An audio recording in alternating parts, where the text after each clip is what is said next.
Hello class, happy week 6.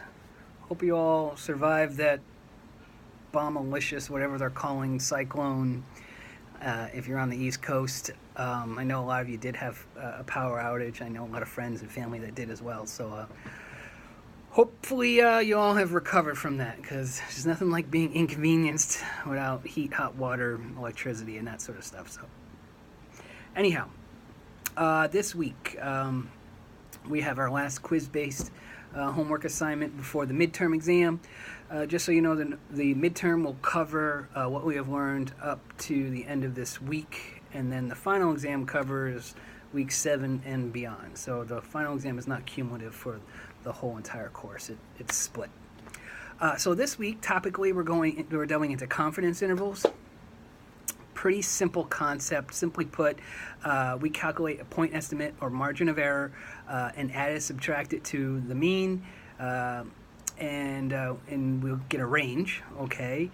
And that's what we call the confidence interval.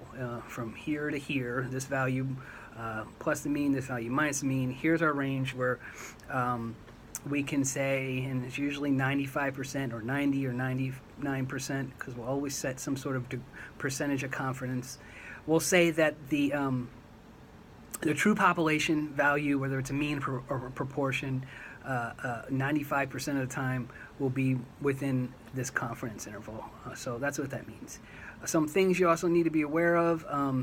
The smaller the sample size, the bigger the confidence interval. And the bigger the confidence interval, obviously, it's big, it's wide.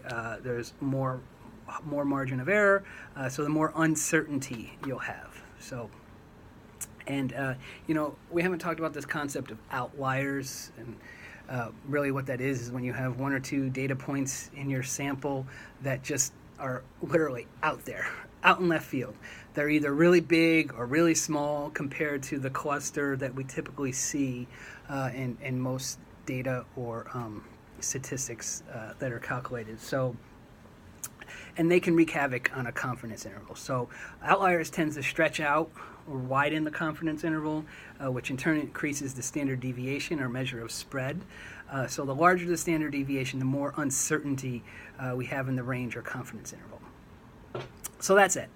Confidence intervals, very easy. This week's assignment, I have built you guys a template file, but I also built you a subsequent tutorial video to follow along with the file, and it should make life very easy and hopefully more understandable, and so you're able to actually run these numbers and interpret them a lot easier than without it. So, okay, that's it. Let's have a good week. If you have any questions, just ask.